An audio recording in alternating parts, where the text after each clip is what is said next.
Alex, welcome. Thank you so much for being here. Thank you so much for making time. It is a pleasure to have you here and have a chance to have this conversation. I was thinking, why don't we ask you to, I'll let you introduce yourself. Feel free to talk a bit about what you're up to now at Octopus. Thanks. My name is Alex. I'm Director of Electrification and Flexibility at the Octopus Energy Group, where my job is basically how do we accelerate electrification of transport, heating, industrial processes? How do we take all that incremental energy demand, integrate it into energy and power systems, monetize it, build the customer and consumer propositions that enable that, and the underlying technology. So it's a pretty fun job. I've spent 10, 15 years, almost 20, in the kind of energy transition space. We overlapped at Tesla where I was for about a decade. I led the European vehicle business and then the energy storage business across EMEA and then globally for a little bit. So that's me. Thank you, Alex. Thanks again for being here. It's hard to see due to the spotlights, but just any themes of interest? Is there anyone that would like to hear more about something that has to do with, yes, please. So the UK's planning permission and the reforms that came out yesterday as well, game changer for Octopus in terms of upgrading the grid, downstream, upstream, et cetera, Good one, thank you. I didn't see Alex's face as you asked the question, but find out if he wants to answer that one. Okay, anybody on this side of the room? Doesn't have to be a full question, just be a theme, no pressure. Yes, please. Sorry? The outlook for utility scale. Yes, big batteries, big batteries. Okay, we'll talk about big batteries. Trevor. Locational pricing. Oh, Yay, boy. everybody's favorite. Buckle up. Yeah. If you get a 20% discount, then it's a steal. Okay. All right. So we got grids, What do you want to? utility scale batteries. Yeah. Do you want to start with like current and timely? What do you reckon? I don't know, maybe a bit of scene setting. The power systems, for as long as we've had integrated power systems, have had supply always matching demand. And demand has been static, basically weekdays, weekends, and grid operators around the world freak out about Christmas. The Italians actually freak out about Easter, by the way more than Christmas. In the UK, freak out about royal weddings because they have no idea what's going to happen. Occasionally, the World Cup final, but you don't get there that often, so. Boo. But as we look at grids around the world, and let's use the UK as an example, as the amount of renewable generation eclipses 50, 60, 70% of the total mix, the amount of flexibility needed to balance that system increases exponentially. So today, the UK grid requires about 65 gigawatts of flexible assets to balance. That's almost all thermal, almost all peakers. There's a little bit of pumped hydro, a growing amount of utility-scale batteries. If we think about the next 20 to 30 years, that's going to increase more than threefold. So to balance a UK grid in most of the kind of NESO scenarios, you're looking at 220, 230 gigawatts of flexibility. And actually, it's more than trebling because you have a replacement rate as you are retiring all of those existing thermal assets. So for me, very exciting because there's a place for everything. There's electrification of transport. There's electrification of heat. There's electrification of industrial processes, and there's growth of big batteries. So, Big batteries seems like the place to go next. I'll already start at the high level. There has been some discussion of, let's start with large front-of-meter battery systems. Obviously, you and your team have done a lot of work in the space recently. Maybe just for a second, why are large batteries so interesting? Where do you want to put them? What do you want to do with them? How does the application set change over time? And if you've got, maybe you might connect that to the question with regard to the location of the system. So the beautiful thing about grid-scale batteries, They're so beautiful. they are beautiful. Yeah, just all those white boxes just silently solving our problem. I mean, they are aesthetically pleasing. Yeah. Compare that to a gas peaker station. But it's an asset class that can continue to evolve with an evolving grid scenario and an evolving set of needs. So for those of you that have been in this space, everyone gets very excited about the term frequency control or frequency management. So helping kind of keep grids at either 50 or 60 hertz, depending where you are in the country or in the world. But those are power markets, and power markets are very, very shallow. So yes, they can provide a price signal for an initial investment case, but then over time, batteries fundamentally play a much more important energy balancing and arbitrage element, and a congestion relief element for both kind of transmission and distribution grids, which makes the location actually very important, because over time, you want to be looking at where to place batteries that can be close to generation assets, so that and where there are existing thermal constraints of moving power around. That's not just UK has a north-south issue, Italy has a south-north issue, Germany has a north-south and east-west issue. So it is super interesting. For those assets, if you're comfortable, maybe you might want to, whatever you might feel comfortable sharing, what happens when you toll a large battery asset as an entity like Octopus, and maybe we'll test and introduce the concept of a flexitailer. Right? We know what a retailer is, what a gentailer is. What happens after the tolling step? And if we weave in the concept of what a flexitailer might be. There are T-shirts for sale in the hallway. We've trademarked. Just kidding.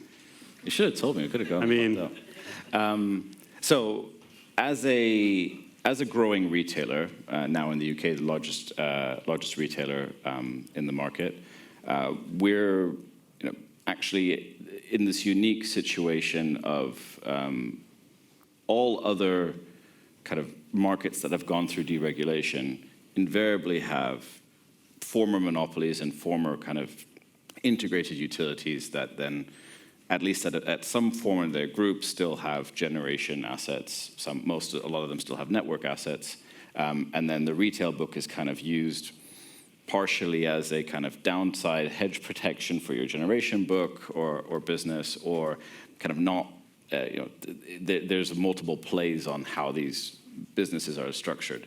For Octopus, it's different. We're a retailer first. We focus on delivering exceptionally great customer service innovation at a significantly lower cost. But that does expose us, with the size of our book in the UK now, to significant risk. Now, tolling, I think it was just at the end of last year, or a few months prior, we announced a deal with Gresham where we're tolling about half of their total asset base for a number of years. Very kind of simple calculus here is that our biggest risk as a retailer comes in winter. Batteries in a winter peaking grid have the best kind of time and best monetization opportunity in winter. So it's a very kind of simple combination. But that's not, that's just a part of the solution. The next part of the solution is, as we think about electrification of demand, there's gigawatts of flexibility within that portfolio, within that existing customer book that I can use to further offset. And so suddenly I'm operating a super asset-light power business with significant agility in how I deal with market changes. Mm-hmm. So put that into context. So 500 megawatts of of the Gresham portfolio. Today, 1.6 gigawatts of fully manageable behind-the-meter domestic devices, cars, home batteries, heat pumps. So I need a couple more gigawatts, and then I'm golden. Can you talk more about what kind of transition from large front-of-the-meter batteries to what's happening at homes? What kinds of devices, if you could double-click on what are the devices, what actually happens, what's the customer experience? You know, we often hear about needing to make it easy and a smooth experience for the customer. How does the easy, but how are you well positioned to provide that easy button for the residential customer, or is it not easy yet? It's easy for the customer. There's a huge amount of complexity in the background, but it has to be easy for the customer.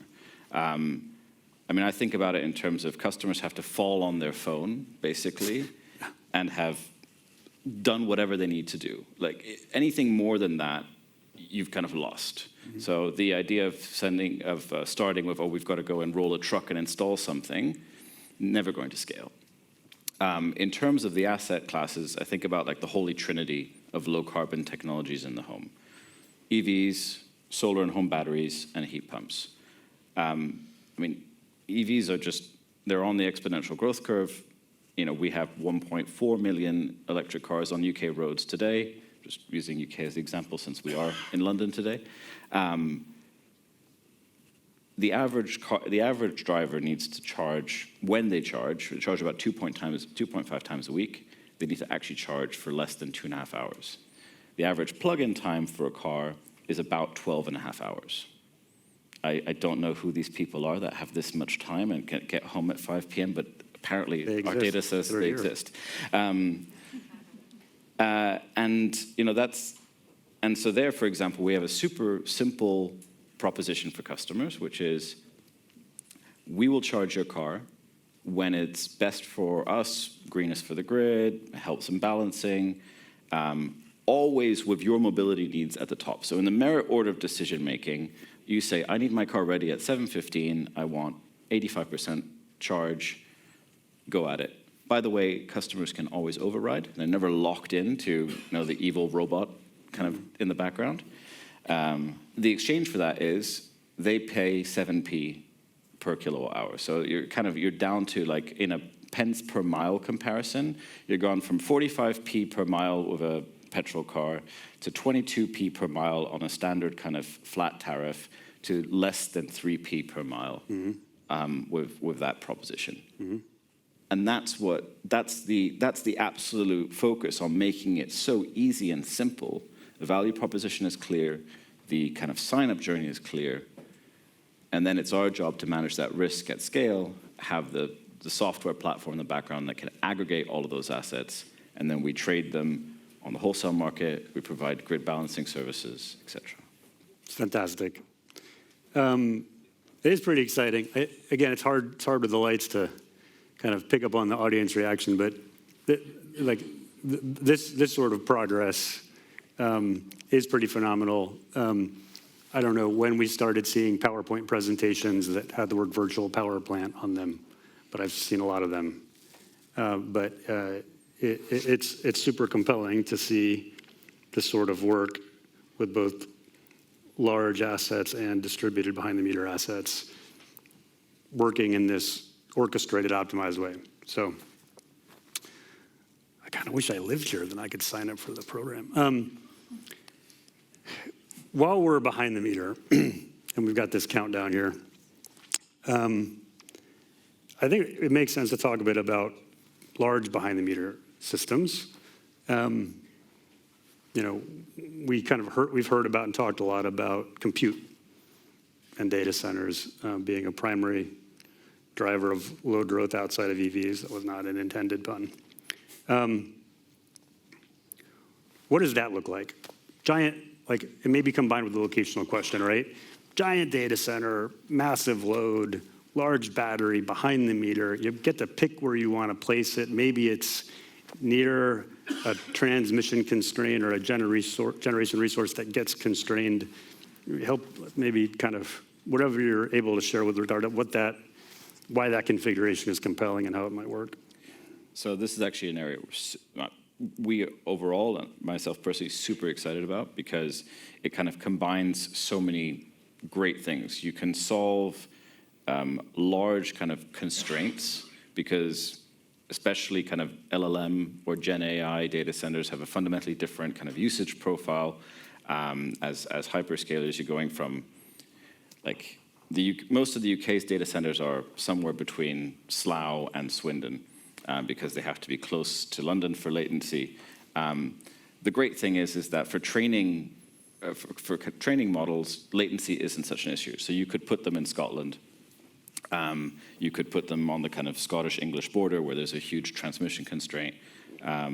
You can combine that with connecting it to large-scale generation and a large battery. You could get around some of the challenges of timely interconnections or grid connections by connecting that generation with a private wire.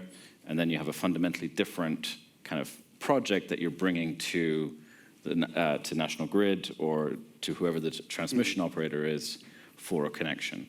And like, I love it because I can wrap all of that. I can provide the data center owner a super simple kind of PPA with managing of that battery asset behind that meter. They also have redundancy, by the way, because that battery can replace their traditional kind of diesel gensets and lead acid batteries. So there's a kind of a savings there.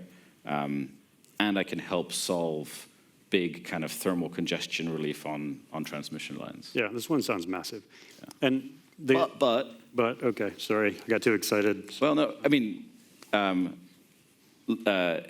now the UK doesn't send the right price signals because we have one national price. So if I were in Texas or in CAISO, You referenced LNP, yeah. yeah, Yeah.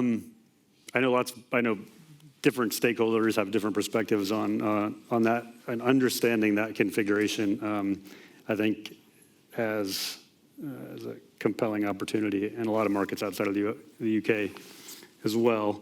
You think that would make a dent in some of the curtailment issues as well, or what? How long do you think it'll take before those size loads are available to absorb?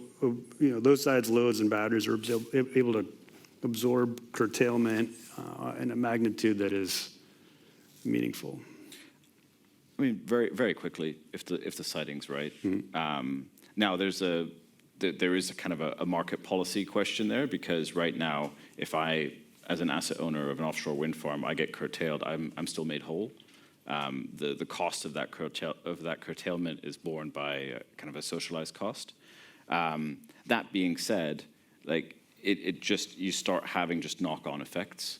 UK so far, year to date, has spent about 300 million on curtailing generation. Germany, 2024, spent about 3.5 billion. Mm-hmm. So like these are non-trivial numbers that actually directly tie into the overall investment landscape. So on this front, the evolution of a kind of these banded CFD models, I think, has opportunity here. We own and manage a company called ECU that develops big battery systems, and we've started to sign contracts that create these sorts of bands where the contract effectively hedges the utility or the transmission operator, because if you do have a super volatile situation, the battery produces a lot of revenue, and ostensibly there's some extra revenue to share.